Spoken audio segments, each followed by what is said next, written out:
جیسے ہی شام ہوئی تو میری طبیعت پھر سے بے چین ہونا شروع ہو گئی تھی اور اب مجھے رات سے خوف آنے لگا تھا، کیونکہ ہر رات میرے لیے ایک نئی اذیت اور ایک نئی پریشانی لے کر آتی تھی۔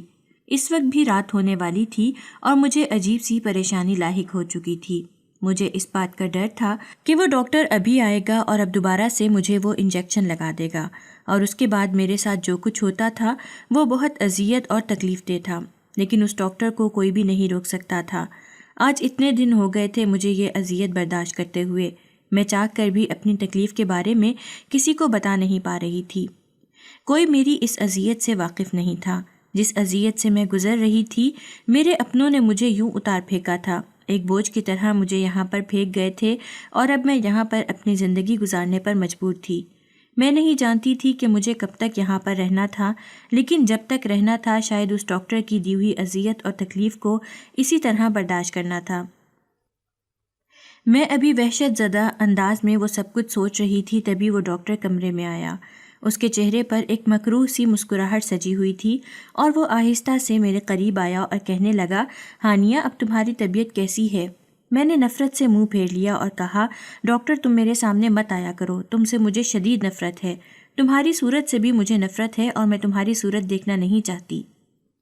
میں نے نفرت سے کہتے ہوئے ایک طرف تھوک دیا، جبکہ میری نفرت کو محسوس کر کے بھی وہ ڈاکٹر ڈھیٹ بنا ہنستا رہا اور کہنے لگا، ارے تمہاری نفرت میں چھپا ہوا یہ پیار مجھے بہت اچھا لگتا ہے، اور جب تم ایسے کرتی ہو تو مجھے اور زیادہ اچھی لگتی ہو، مجھے اور زیادہ اپیل کرتی ہو۔ میرا دل چاہتا ہے کہ تمہیں دیکھتا رہوں، تمہیں چھوتا رہوں اور محسوس کرتا رہوں۔ ڈاکٹر نے ایک دم میرے چہرے کے قریب اپنا چہرہ لا کر جب یہ کہا تو میرا رواں رواں سلگ اٹھا، اور میرا دل چاہا کہ میں ایک زوردار تھپڑ اس کے منہ پر دے ماروں، لیکن میں اس وقت اتنی کمزوری محسوس کر رہی تھی کہ ہاتھ بھی نہیں ہلائے جا رہے تھے، اور یوں لگ رہا تھا جیسے میرے جسم میں بالکل جان نہیں ہے۔ تبھی ڈاکٹر نے اپنے اوور آل کی جیب سے ایک انجیکشن نکالا اور اسے سرنج میں بھرنے لگا۔ وہ انجیکشن دیکھ کر میں ایک دم خوفزدہ سی ہو گئی۔ رات کے 10 بج رہے تھے اور ڈاکٹر مجھے وہ انجیکشن لگانے والا تھا، تبھی میں نے اسے کہا، ڈاکٹر یہ انجیکشن مجھے مت لگانا، نہیں نہیں مجھے یہ نہیں لگانا، اور تمہیں خدا کا واسطہ ہے مجھے چھوڑ دو، مجھے یہ مت لگانا۔ لیکن وہ مکروہ سی ہنسی ہنستا ہوا سرنج میں بدستور اس انجیکشن کو بھر رہا تھا۔ میں بے بسی اور دہشت کے عالم میں انجیکشن کو دیکھ رہی تھی۔ ڈاکٹر خدا کا واسطہ ہے میرے قریب مت آنا، یہ انجیکشن مت لگاؤ، چلے جاؤ یہاں سے۔ لیکن اس نے میری ایک نہیں سنی اور وہ انجیکشن میرے بازو میں لگا دیا۔ میں جو پہلے ہی نیم جان سی تھی اور میرے جسم میں ہمت اور طاقت بھی نہیں تھی، میں ایک دم سے نڈھال ہونے لگی اور آہستہ آہستہ اپنے حواس کھونے لگی، اور پھر میں کب نیند میں غرق ہو گئی مجھے خود خبر نہیں ہوئی۔ میرا نام ہانیہ ہے اور میری عمر 21 برس ہے۔ میرا تعلق ایک کافی امیر خاندان سے ہے۔ میرے والد شہر کے ایک معروف بزنس مین ہیں۔ جب 6 برس کی تھی تو میری والدہ کا انتقال ہو گیا۔ انہیں اچانک ہی بریسٹ کینسر تجویز ہوا تھا، اور ہر جگہ سے علاج کروانے کے باوجود وہ جانبر نہ ہو سکی اور ہمیشہ کے لیے ہم سے بچھڑ گئیں۔ ماں کے مرنے کے بعد میں رونے لگتی، راتوں کو اٹھ اٹھ کر اپنی ماں کو ڈھونڈتی۔ ماں کے جانے کا صدمہ میں نے بہت بری طرح سے لیا تھا۔ میرے والد مجھے سنبھالتے اور حوصلہ دیتے۔ میرا اور کوئی بہن بھائی نہیں تھا، میں اپنے والدین کی اکلوتی اولاد تھی۔ یہی وجہ تھی کہ اپنے والدین کے بے حد قریب تھی، لیکن ماں کے مرنے کے بعد میرے اندر ایک خلا سا پیدا ہو گیا تھا، اور ہر وقت وہ جو ان کی توجہ اور محبت مجھے میسر ہوتی تھی اب وہ مجھ سے دور ہو چکی تھی۔ میں ہر وقت روتی رہتی، اور ایک طرح سے میں نے اپنے آپ کو اپنے کمرے میں بند کر کے رکھ لیا تھا۔ میں اسکول بھی نہیں جا رہی تھی اور نہ ہی میری توجہ کسی اور طرف تھی۔ اپنی ماں کی تصویر کو اپنے سینے سے لگائے میں لیٹی رہتی اور انہیں یاد کر کے روتی رہتی۔ میرے والد نے میرے لیے ایک بہترین آیا کا بھی بندوبست کر رکھا تھا۔ وہ ہر ممکن طریقے سے مجھے بہلاتی، مجھے وقت پر کھانا کھلانے کی کوشش کرتی، نہلاتی، میرے کپڑے تبدیل کرتی، لیکن پھر بھی میرے اندر سے ماں کی کمی کا احساس ختم نہیں ہو رہا تھا۔ خود میرے والد نے بھی میری ماں کی موت کا بے حد صدمہ لیا تھا، لیکن وقت کے ساتھ ساتھ وہ اپنی زندگی میں مصروف ہو گئے اور ماں کو بھولتے جا رہے تھے۔ لیکن میرے دل میں ابھی بھی ماں سے اسی طرح محبت تھی، تاہم اب میں اسکول جانے لگی تھی اور اپنی پڑھائی کی طرف توجہ دینے لگی تھی، کیونکہ ماں مجھے بہت کامیاب دیکھنا چاہتی تھیں۔ لیکن انہی دنوں گھر میں ایک اور حادثہ ہو گیا جس نے مجھے اپنے آپ میں اور زیادہ سمیٹ کر رکھ دیا، اور میں ایک ایسے خول میں بند ہو کر رہ گئی جہاں سے نکلنے کا میں نے دوبارہ تصور ہی نہیں کیا۔ میں 10 سال کی تھی اور اس وقت میں 5ویں کلاس میں پڑھ رہی تھی۔ تبھی ایک دن جب میں اسکول سے گھر آئی تو اپنے گھر میں ایک انجان عورت کو دیکھ کر حیران رہ گئی۔ میں نے پاپا سے پوچھا، پاپا یہ کون ہے؟ یہ آنٹی کہاں سے آئی ہیں؟ جبکہ پاپا اس وقت لنچ کے لیے گھر آئے ہوئے تھے۔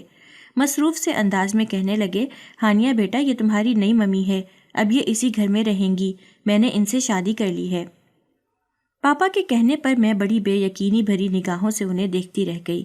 مجھے جیسے یقین ہی نہیں آ رہا تھا کہ میرے والد میری ماں کی جگہ کسی اور کو دے دیں گے اور وہ اتنی آسانی سے میری ماں کو بھلا کر کسی اور کو اپنی زندگی میں شامل کر لیں گے۔ میں بے یقینی بھری نظروں سے کبھی پاپا کو دیکھتی اور کبھی اس نئی ممی کو دیکھتی۔ نئی ممی نے مجھے پیار سے پچکار کر اپنے قریب آنے کے لیے کہا، لیکن میں نفرت سے ان کی طرف دیکھتے ہوئے اپنے کمرے میں چلی گئی۔ اس وقت مجھے پاپا دنیا کے سب سے ظالم پاپا لگ رہے تھے اور مجھے ان سے شدید نفرت محسوس ہو رہی تھی۔ اپنے بیڈ کی سائڈ ٹیبل پر رکھی ہوئی اپنی ماں کی تصویر کو پکڑ کر میں نے سینے سے لگایا اور اماں سے کہنے لگی، ماں دیکھ لو آج پاپا نے کیا کیا، انہوں نے تمہاری جگہ کسی اور کو دے دی، انہیں نہ میرا خیال آیا نہ انہیں تمہارا خیال آیا، اب میں کیا کروں گی؟ اپنی ماں کی تصویر کو تھامے ہوئے میں بے تحاشا رونے لگی۔ سمجھ نہیں آ رہی تھی کہ اب کیا ہوگا۔ پاپا کی یہ شادی مجھے بالکل بھی پسند نہیں آئی تھی۔ پاپا نے اپنے فیصلے سے آگاہ کرنا بھی مناسب نہیں سمجھا تھا۔ مانا کہ میں بچی تھی، لیکن جو بھی تھا وہ مجھے ایک بار بتا تو سکتے تھے۔ انہوں نے اپنی زندگی کا فیصلہ خود لے لیا اور مجھے غیر کی طرح سمجھا۔ میرے دل میں اپنے باپ کے لیے نفرت سی پیدا ہو گئی تھی اور اب میں زیادہ تر اپنے کمرے میں محدود رہنے لگی۔ میری نئی ممی اور پاپا آپس میں بہت خوش تھے اور ان دونوں کے کہکہوں کی آوازیں مجھے اپنے کمرے تک آتیں تو میں اپنے کانوں پر ہاتھ رکھ لیتی۔ مجھے ان دونوں سے نفرت ہو گئی تھی۔ اس دن کے بعد سے پاپا نے بھی دوبارہ مجھ پر توجہ نہیں کی۔ ایک دو بار بس انہوں نے مجھے سمجھانے کی کوشش کی اور کہا کہ میں اپنی نئی ماں کو ایکسیپٹ کر لوں اور انہیں ماں کا درجہ دے دوں۔ میں چپ چاپ خاموش نظروں سے پاپا کی طرف دیکھتی رہی۔ آخر وہ کیسے سوچ سکتے تھے کہ میں اپنی ماں کی جگہ کسی اور عورت کو دے دوں؟ آخر میں یہ کیسے کر سکتی تھی؟ لیکن پاپا مجھے سمجھا کر چلے گئے اور ان کے لیے بس اتنا ہی کافی تھا۔ میری نئی ممی نے بھی دوبارہ مجھے نہ تو بلانے کی کوشش کی اور نہ ہی وہ میرے قریب آنے کی کوشش کرتی۔ شاید ان کا مقصد صرف پاپا کو حاصل کرنا تھا اور وہ کام ہو چکا تھا۔ پاپا اور نئی ممی اکثر گھر سے باہر کھانا وغیرہ کھانے چلے جاتے اور اگر وہ گھر پر ہوتے تو وہ دونوں ایک دوسرے میں اتنے مگن ہوتے تھے کہ انہیں میری موجودگی محسوس ہی نہیں ہوتی تھی۔ یہی وجہ تھی کہ میرے اندر ایک عجیب سا خلا پیدا ہوتا چلا گیا اور میں ایک احساس کمتری کا شکار ہونے لگی۔ لیکن میں نے اس کا یہ حل نکالا کہ میں بھی اب گھر سے باہر رہنے لگی تھی، کیونکہ جب میں گھر میں داخل ہوتی تو سامنے مجھے وہ دونوں دکھائی دیتے اور ایک دوسرے کے ساتھ ہنستے کھیلتے اور اٹکیلیاں کرتے تو مجھے بہت برا لگتا۔ میرے اندر غصے کا ایک طوفان اٹھتا اور میں اس کو ضبط کرتی ہوئی اپنے کمرے میں بند ہو جاتی۔ اب میں نے بھی یہی کیا۔ کالج کے بعد اپنی دوستوں میں چلی جاتی، اکثر ان کے ساتھ لانگ ڈرائیو کے پلان بناتی۔ ہم کبھی ریسٹورنٹ میں جا کر کھانا کھاتے اور کبھی گھومنے کے لیے کہیں نکل جاتے تھے اور کبھی یوں ہی میں بے مقصد شاپنگ پر نکل جاتی۔ میں نے اپنے آپ کو بے حد مصروف کر لیا تھا اور باہر کی دنیا میں مگن ہو گئی تھی۔ اب میں نے گھر پر آنا کم کر دیا تھا۔ کالج کا وقت ختم ہونے کے بعد میں کبھی اپنے کسی دوست کے گھر چلی جاتی اور کبھی کسی دوست کے گھر چلی جاتی۔ میں نے اپنا حلقہ احباب کافی وسیع کر لیا تھا۔ یہی وجہ تھی کہ میں رات کو 9-10 بجے سے پہلے گھر نہیں آتی تھی اور پاپا کو اس بات سے کوئی فرق ہی نہیں پڑتا تھا۔ انہوں نے کبھی مجھ سے پوچھ گچھ کی ہی نہیں کہ تم اتنی دیر سے گھر کیوں آتی ہو، کالج کے بعد اتنا وقت کہاں گزارتی ہو۔ انہیں تو جیسے میرے ہونے یا نہ ہونے سے کوئی فرق ہی نہیں پڑتا تھا۔ اسی لیے میں نے بھی اب اپنا پاپا کی طرف سے دھیان ہٹا لیا تھا۔ اگر وہ اپنی دنیا میں خوش تھے تو میں نے بھی اپنے لیے خوشیاں تلاش کرنی شروع کر دی تھیں، اسی لیے میں بھی ان خوشیوں میں مگن ہو گئی۔ انہی دنوں ڈپریشن میں رہ کر میری طبیعت اچانک خراب ہونے لگی اور اکثر مجھ پر ایک دورے کی کیفیت طاری ہو جاتی۔ جب بھی مجھے کوئی بات بری لگتی یا پھر مجھے غصہ آتا تو مجھ پر ایک دورہ سا طاری ہو جاتا، جس کے بعد میں اپنے حواسوں میں نہیں رہتی تھی اور چیزیں اٹھا کر پھینکنے لگتی۔ اس دن بھی کچھ ایسا ہی ہوا تھا۔ میں رات کو جب گھر پر آئی تو پاپا اور میری سوتیلی ماں دونوں سامنے ہی ڈائننگ ٹیبل پر کھانا کھا رہے تھے۔ پاپا نے مجھے دیکھتے ہوئے کہا، ہانیہ آؤ بیٹا ہمیں جوائن کرو، جبکہ میں نے رکھائی سے انہیں جواب دیا، پاپا میں کھانا کھا چکی ہوں، آپ کھائیں، اور یہ کہہ کر میں اپنے کمرے میں جانے لگی۔ تبھی پاپا کہنے لگے، ارے کبھی ہمیں بھی وقت دے دیا کرو، ہمیشہ مصروف رہتی ہو، آؤ کچھ دیر بیٹھ ہی جاؤ، گپ شپ کرتے ہیں۔ لیکن بابا کی یہ بات سن کر غصے کا ایک طوفان میرے اندر مچ گیا۔ پاپا کو بھی میں غلط لگ رہی تھی۔ انہیں ابھی بھی اپنی کی گئی زیادتیاں نظر نہیں آ رہی تھیں۔ انہیں یہی محسوس ہو رہا تھا کہ جیسے میں بری ہوں۔ تبھی میں غصے سے غرائی اور کہا، پاپا آپ اپنی نئی بیوی کے ساتھ انجوائے کریں، میں آپ کے لیے کون سا کوئی حیثیت رکھتی ہوں۔ میری آنکھوں سے لپکتے ہوئے شرارے اور لہجے کی آنچ نے پاپا کو جیسے ساکت کر دیا، اور تبھی وہ ایک دم غصے سے اٹھے اور کہنے لگے، یہ تم مجھ سے کس لہجے میں بات کر رہی ہو؟ کیا تمہیں ذرا بھی اندازہ ہے کہ تم اپنی تمیز بھولتی جا رہی ہو؟ پاپا نے جب مجھ سے یہ کہا تو میں ایک دم استہزائیہ انداز میں ہنس پڑی اور انہیں کہا، پاپا آپ نے مجھے اس لہجے کے علاوہ دیا ہی کیا ہے؟ کبھی اپنی محبت اور توجہ یا کبھی کوئی وقت دیا ہے؟ کبھی آپ نے اس بات کا خیال کیا ہے کہ مجھے بھی آپ کی محبت کی ضرورت ہے؟ جب سے میری ماں مری ہے آپ خود بدل کر رہ گئے ہیں۔ آج تک آپ نے کبھی میرے بارے میں نہیں سوچا، تو پھر اب آپ کو ایسا کیوں لگ رہا ہے کہ مجھے آپ کے ساتھ بیٹھ کر کھانا کھانا چاہیے، گپ شپ کرنی چاہیے؟ میرے اس طرح کہنے پر پاپا کا ہاتھ اٹھا اور ایک دم سے میرے منہ پر اپنا نشان چھوڑ گیا۔ میں غصے اور اشتعال سے بالکل بے قابو ہو گئی اور میز پر پڑے ہوئے برتن اٹھا اٹھا کر زمین پر پھینکنا شروع کر دیے۔ پاپا حیرت سے ساکت مجھے دیکھنے لگے، جبکہ میری سوتیلی ماں بھی حیرت اور خوف سے میری طرف دیکھ رہی تھی، لیکن میں اس وقت اپنے حواسوں میں نہیں تھی اور مجھے اس وقت شدید غصہ آ رہا تھا۔ سارے برتن توڑ دینے کے بعد میں اپنے کمرے میں آ کر بند ہو گئی، لیکن ابھی بھی میرے اندر کا غصہ ختم نہیں ہوا۔ تبھی میں نے چیزیں اٹھا اٹھا کر پھینکنی شروع کر دیں، اپنے مہنگے اور قیمتی پرفیومز، اور اس کے علاوہ کمرے کی جتنی بھی ڈیکوریشن کی چیزیں تھیں میں نے سب اٹھا اٹھا کر توڑ ڈالی تھیں۔ اور اس وقت سب کچھ توڑ دینے کے بعد میں وہیں فرش پر نیچے بیٹھتی چلی گئی اور اپنا سر گھٹنوں میں دے کر رونے لگی تھی۔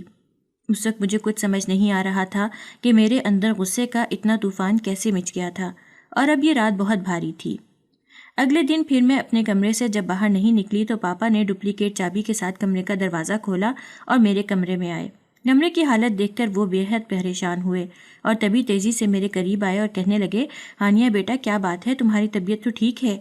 میں جو اس وقت نیم جان سی پڑی ہوئی تھی، پاپا کو ہلکی سی آنکھیں کھول کر دیکھا اور پھر ایک دم بے ہوش ہو گئی۔ پاپا ہی مجھے اٹھا کر ڈاکٹر کے پاس لے کر گئے تھے۔ یہ ہمارے فیملی ڈاکٹر تھے اور ان کے ساتھ بابا کے کافی اچھے مراسم تھے۔ تبھی انہوں نے میری حالت دیکھتے ہوئے مجھے کچھ انجیکشن لگائے اور دوا دی اور اپنے پاس کچھ دیر کے لیے ایڈمٹ کر لیا۔ پاپا کے ساتھ بات چیت کر کے میری طبیعت اور کیفیت کے بارے میں معلوم کیا، اور تب انہوں نے پاپا سے کہا کہ ہانیہ کی ذہنی حالت کچھ ٹھیک نہیں لگ رہی، بہتر ہے کہ آپ اسے کسی سائیکیٹرسٹ کو دکھائیں تاکہ اگر اس کے اندر کچھ الجھ گیا ہے تو وہ بروقت علاج کے ساتھ حل ہو جائے، ورنہ اگر زیادہ دیر ہو گئی تو مسائل بڑھ بھی سکتے ہیں۔ پاپا نے ڈاکٹر انکل کی بات کو بڑی سنجیدگی سے سنا اور پھر میری طبیعت سنبھلنے تک وہ ایک معروف سائیکیٹرسٹ سے وقت لے چکے تھے، جس کے بارے میں انہیں میری سوتیلی ماں نے ہی بتایا تھا۔ تبھی پاپا نے ان سے وقت لے لیا اور پھر مجھے لے کر چلے گئے۔ ڈاکٹر نے پہلے تو پاپا سے میری کیفیت کے بارے میں معلوم کیا اور پھر اس کے بعد مجھ سے سوال جواب کرنے لگے۔ میں نے کوئی خاص رسپانس نہیں کیا کیونکہ میں یہاں پر آنا ہی نہیں چاہتی تھی۔ میں کون سا پاگل تھی جو کسی سائیکیٹرسٹ کے پاس آتی، لیکن پاپا کے مجبور کرنے پر مجھے آنا پڑا تھا، اور اب میں ڈاکٹر کے ساتھ کوئی بھی کمپرومائز نہیں کر رہی تھی۔ تبھی ڈاکٹر نے پاپا کو بلوایا اور مجھے کمرے سے باہر نکال دیا، اور پھر نہ جانے ان کے درمیان کیا بات ہوئی۔ پاپا نے مجھے اگلے ہی دن شہر کے بہت مہنگے اور معروف ہسپتال میں داخل کروا دیا۔ یہاں پر آنے کے بعد مجھے بالکل اچھا نہیں لگ رہا تھا اور میں یہاں پر رہنا نہیں چاہتی تھی، لیکن پاپا نے مجھے مجبور کیا اور کہنے لگے کہ تمہاری طبیعت ٹھیک نہیں ہے، تمہارے ذہن پر بہت زیادہ بوجھ ہے، یہ بوجھ تمہیں جینے نہیں دے رہا، بہتر یہی ہے کہ کچھ دن یہاں پر رہ کر اپنا ٹریٹمنٹ کرواؤ اور پھر ایک اچھی اور ہیلدی لائف گزارو۔ میں پاپا کی باتوں سے اتفاق نہیں کرتی تھی، لیکن پھر بھی مجبوراً یہاں پر داخل ہو گئی۔ یہاں پر رہ کر مجھے اچھا نہیں لگ رہا تھا۔ ابھی یہاں پر دوسرا دن تھا اور وہ ڈاکٹر مجھے طرح طرح کے انجیکشن لگا دیتا اور مجھے اتنی دوائیاں اور ڈرپس دے دیتا کہ میں اپنے آپ میں نڈھال سی پڑی رہتی۔ میرے اندر جو تھوڑی بہت جان تھی اب تو وہ بھی نکلتی جا رہی تھی اور مجھے کافی زیادہ غنودگی طاری رہتی۔ میں ہسپتال کے بستر پر پڑی ہوئی تھی۔ 3 دن ہو گئے تھے مجھے یہاں پر ایڈمٹ ہوئے، لیکن ایک دن بھی میرے والد نے پلٹ کر میری خبر نہیں لی، بلکہ وہ تو یہاں پر داخل کروا کر مجھے بھول ہی گئے تھے۔ ایسا لگ رہا تھا جیسے انہیں یہ یاد ہی نہ ہو کہ ان کی کوئی بیٹی بھی ہے۔ میں یہاں پر بیٹھ کر جب ان کے بارے میں سوچتی تو میری آنکھوں سے خود بخود آنسو بہنے لگتے اور مجھے ان کی یاد آنے لگتی۔ اس کے ساتھ ساتھ مجھے اپنی ماں کی بھی یاد آتی جو مجھے چھوٹی سی عمر میں چھوڑ کر چلی گئی تھی۔ شاید اگر آج ماں زندہ ہوتی تو میں یہاں پر اس حال میں نہ پڑی ہوتی۔ مجھے تو اپنے پاپا سے بے حد گلہ تھا آخر انہوں نے مجھے یہاں پر کیوں داخل کروا دیا جبکہ مجھے اس کی ضرورت بھی نہیں تھی؟ آج مجھے یہاں پر داخل ہوئے 3 دن ہو چکے تھے اور ایک دن بھی وہ نہیں آئے، تبھی شام کے وقت وہ ڈاکٹر چلا آیا۔ اس ڈاکٹر کو دیکھ کر نہ جانے کیوں مجھے بہت عجیب سا محسوس ہوتا تھا۔ ہمیشہ اس کے چہرے کو دیکھ کر یوں لگتا جیسے اس کے چہرے پر ایک خباثت سجی ہوئی ہے، اور وہ بڑی گہری نظروں سے میرے وجود کو دیکھتا، جان بوجھ کر مجھے چھونے کی کوشش کرتا۔ میں اپنے آپ میں سمٹ کر رہ جاتی۔ ہسپتال کا یہ کمرہ تو ایک پرائیویٹ روم تھا، لیکن یہاں پر ڈاکٹر کے علاوہ کوئی آتا بھی نہیں تھا۔ یہی وجہ تھی کہ جو ڈاکٹر میرا ٹریٹمنٹ کر رہا تھا وہ بلا جھجک اس کمرے میں آ جاتا اور کافی دیر تک میرے قریب موجود رہتا۔ اس کے ہونے سے مجھے عجیب سی گھبراہٹ رہنے لگی تھی اور عجیب سی پریشانی ہونے لگتی۔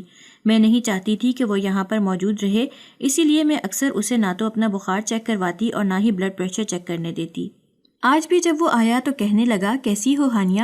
یہ کہتے ہوئے اس نے ایک دم میرے ماتھے پر ہاتھ رکھ دیا تو مجھے جیسے کرنٹ سا لگا۔ تبھی میں نے اس سے کہا کہ آپ مجھے ہاتھ مت لگایا کریں، اپنے ساتھ لیڈی اٹینڈنٹ لے کر آیا کریں۔ جبکہ وہ کہنے لگا، اسٹاف کافی بزی تھا اور میں نے سوچا کہ تمہاری طبیعت کے بارے میں معلوم کر لوں۔ اس ڈاکٹر نے عجیب سے انداز میں میری طرف دیکھتے ہوئے کہا تو میں نے نفرت سے منہ پھیرا اور کہا، میں بالکل ٹھیک ہوں، آپ کو زحمت کرنے کی کوئی ضرورت نہیں ہے۔ یہ کہہ کر میں نے اپنا چہرہ دوسری طرف پھیر لیا، جبکہ وہ چند لمحے کھڑا رہا اور ایک دم سے اس نے اپنا ہاتھ آگے بڑھایا اور میرے ماتھے پر آئی ہوئی چند لٹوں کو پیچھے کیا اور کہنے لگا، تم ایسے ناراض سی اچھی نہیں لگتی ہو، ہنس کر بات کیا کرو، اس طرح تمہاری طبیعت میں جلد بہتری آئے گی۔ یہ کہہ کر وہ ایک دم وہاں سے چلا گیا اور میں اپنے پورے وجود کے اندر ایک سناٹا محسوس کرنے لگی۔ اس ڈاکٹر سے نہ جانے کیوں مجھے شدید نفرت محسوس ہوئی اور اس کے ساتھ ساتھ مجھے یوں لگ رہا تھا جیسے اس ڈاکٹر کی نیت بھی خراب ہے۔ میں اپنے آپ میں الجھ گئی تھی، حالانکہ میرے پاس میرا موبائل فون تھا، لیکن وہ اکثر میری دسترس سے دور پڑا ہوتا۔ اور دوسری بات یہ کہ میں اپنے پاپا کو کال کرنا ہی نہیں چاہتی تھی۔ میں ان کے ساتھ کوئی رابطہ نہیں رکھنا چاہتی تھی کیونکہ انہوں نے خود مجھے یہاں پر داخل کروایا اور پلٹ کر میری خبر لینا ہی بھول گئے۔ اسی لیے میں اب ان سے ناراض تھی اور یہی چاہتی تھی کہ میں یہیں پر پڑے پڑے مر جاؤں۔ آج چوتھی رات تھی جب اچانک ہی رات کو 10 بجے تقریباً وہ ڈاکٹر پھر سے میرے کمرے میں چلا آیا۔ اسے دیکھ کر ایک ناگواری کا تاثر میرے چہرے پر ابھر آیا اور میں نے اسے کہا، ڈاکٹر صاحب، میں نے آپ سے کتنی دفعہ کہا ہے کہ جب بھی آپ میرے کمرے میں آئیں تو اپنے ساتھ کم سے کم ایک لیڈی سٹاف کو ضرور لے کر آئیں، لیکن آپ ہمیشہ اکیلے ہی آ جاتے ہیں۔ لگتا ہے کہ آپ کو میری بہت زیادہ فکر ہے۔ میں نے استہزائیہ انداز میں ڈاکٹر سے کہا تو وہ بغیر کسی شرمندگی کے کہنے لگا، بالکل مجھے تمہاری فکر ہے، اور کیوں نہ ہو، تم اتنی پیاری اور جوان لڑکی ہو، تم اپنی صحت برباد کر رہی ہو، اپنے حال کو خراب کر رہی ہو۔ میں ایسا نہیں ہونے دینا چاہتا، مجھے تمہاری فکر رہتی ہے۔ یہ کہتے ہوئے ڈاکٹر نے پھر سے میرے ماتھے پر ہاتھ رکھ کر میرا بخار چیک کرنے کی کوشش کی، جبکہ ناگواری کی شدید لہر میرے وجود میں اٹھ گئی تھی۔ تبھی میں نے اسے کہا کہ آپ اس بات کی فکر مت کریں، میں بالکل ٹھیک ہوں، میں گھر جانا چاہتی ہوں۔ آپ ایسا کریں، کل مجھے ڈسچارج دے دیں۔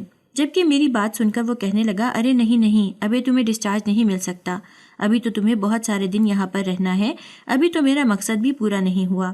یہ کہتے ہوئے ڈاکٹر کا لہجہ بڑا عجیب سا ہو گیا اور اس کی آنکھوں میں ایک عجیب سی ہوس کی چمک دکھائی دینے لگی۔ میں حیرت کی بت بن گئی۔ تبھی اس ڈاکٹر نے اپنے اوور آل کی جیب سے ایک انجیکشن نکالا اور اسے سوئی میں بھرنے لگا۔ میں جو اس کی طرف دیکھ رہی تھی پوچھنے لگی، ڈاکٹر صاحب، یہ کس چیز کا انجیکشن ہے اور کیوں لگا رہے ہیں؟ جبکہ وہ کہنے لگا، تمہاری طبیعت ٹھیک نہیں اور تم جاگتی رہتی ہو، یہ تمہیں سکون کی نیند دے گا۔ جبکہ میں نے اس کا ہاتھ جھٹک دیا اور کہا، مجھے انجیکشن کی کوئی ضرورت نہیں ہے، میں ایسے ہی سو جاتی ہوں۔ لیکن اس نے میری ایک نہیں سنی اور اس انجیکشن کو میری رگوں میں اتار دیا۔ وہ انجیکشن اتنا تیز تھا اور اس کا اثر اتنا شدید تھا کہ کچھ ہی دیر میں نیند کی وادیوں میں اتر گئی تھی۔ اور تبھی نہ جانے کتنا وقت گزر گیا جب ایک انجانے سے لمس کے ساتھ میں نے ہلکی سی آنکھیں کھول کر دیکھا۔ وہ ڈاکٹر میرے اوپر جھکا ہوا تھا اور میرے پورے وجود کے ساتھ کھیل رہا تھا۔ میں اسے دور ہٹانا چاہتی تھی، پیچھے کرنا چاہتی تھی، لیکن میرے اندر اتنی ہمت ہی نہیں تھی۔ یوں لگ رہا تھا جیسے میں ایک بے جان لاشے کی مانند پڑی ہوئی ہوں اور اپنے ساتھ سب کچھ ہونے دے رہی ہوں۔ وہ ڈاکٹر اپنی من مرضی کرتا رہا اور میں اسے روک بھی نہ پائی۔ اس انجیکشن کے اثر کی وجہ سے میں اس ڈاکٹر کو اپنے اوپر سے ہٹا ہی نہیں پائی اور وہ اپنے مقصد میں کامیاب ہو گیا۔ صبح جب میں ہلکی ہلکی بیدار ہوئی تو نفرت کا ایک زہر میرے وجود میں اتر گیا۔ اس ڈاکٹر نے میرے ساتھ ایک ایسا کھیل کھیلا، مجھے بے ہوش کر کے، میرے وجود کو بالکل بے سدھ کر کے اس نے میرے ساتھ یہ سب کیا کیا۔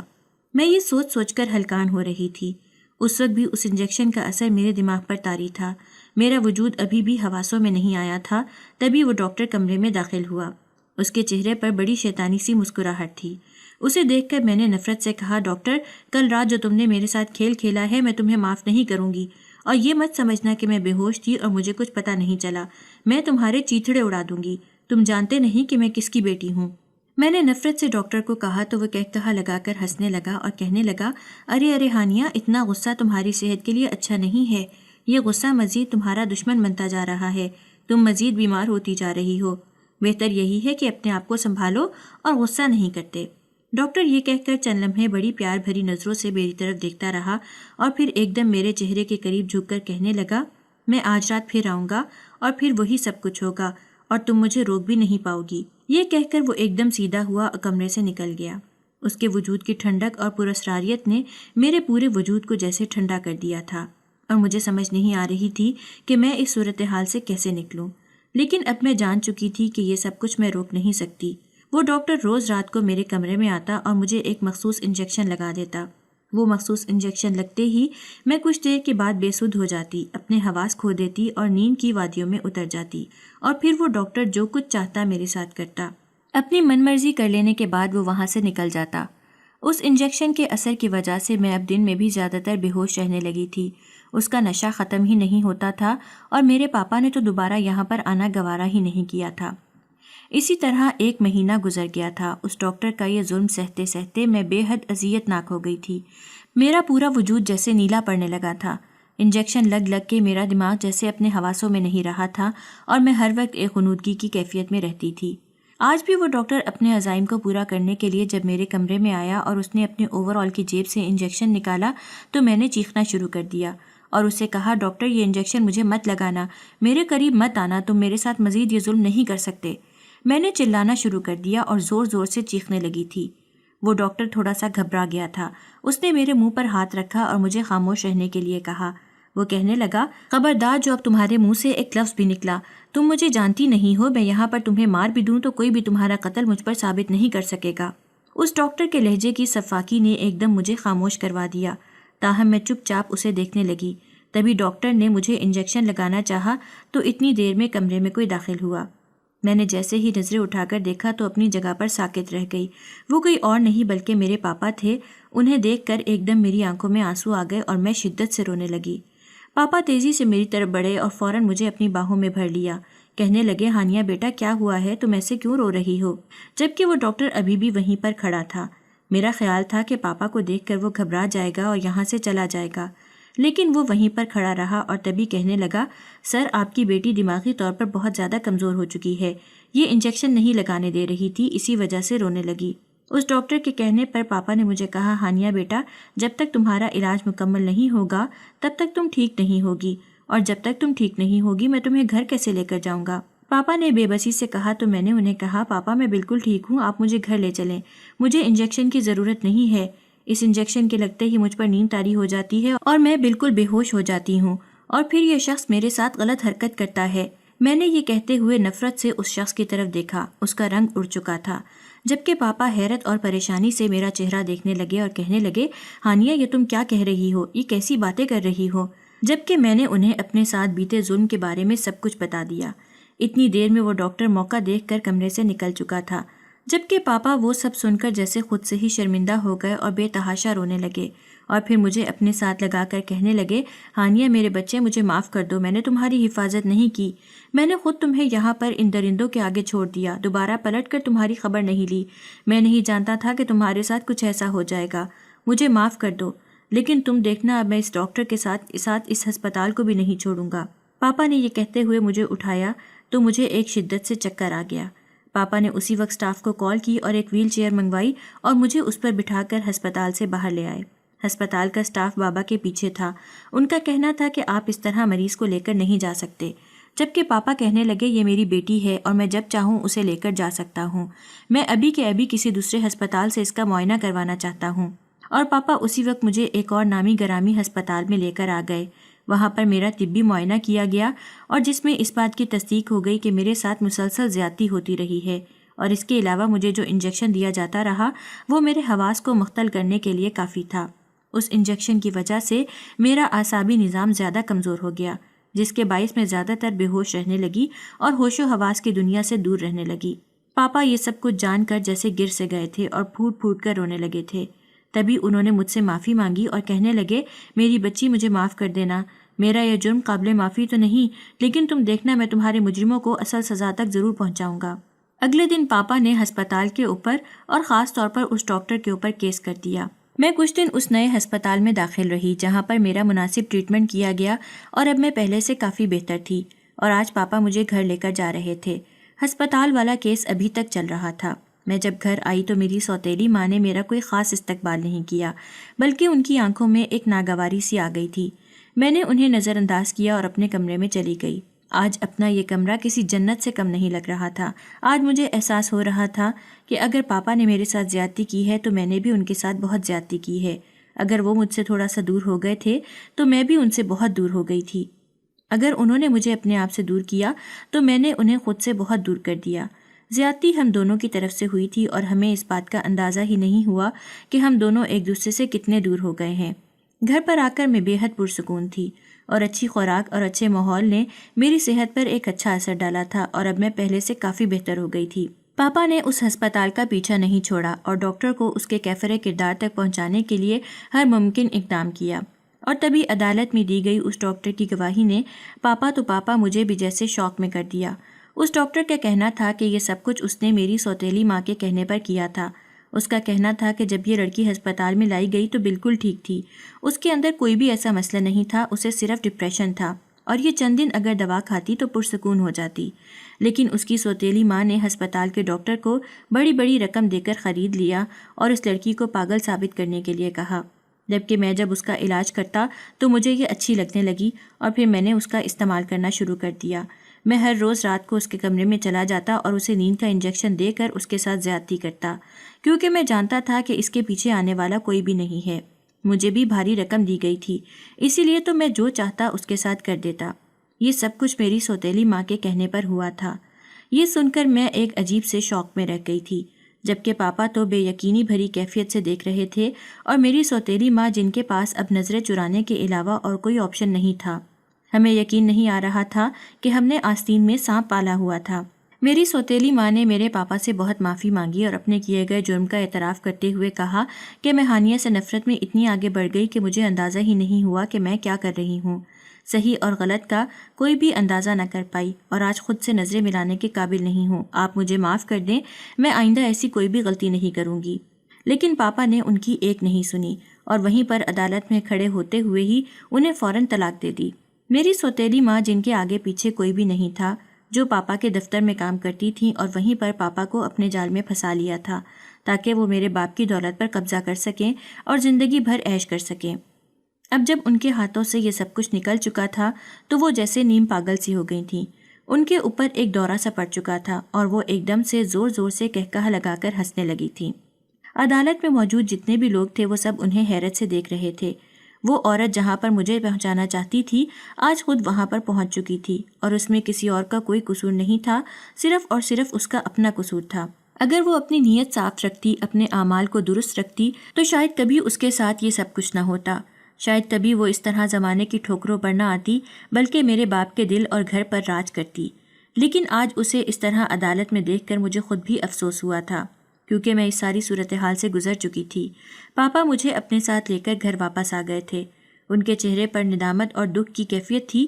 میں سمجھ سکتی تھی کہ وہ اس وقت کس کیفیت سے گزر رہے ہیں اور انہیں اس وقت کیا محسوس ہو رہا ہے، لیکن جو بھی تھا اب ہماری زندگی میں ایک پرسکون لمحہ آ چکا تھا۔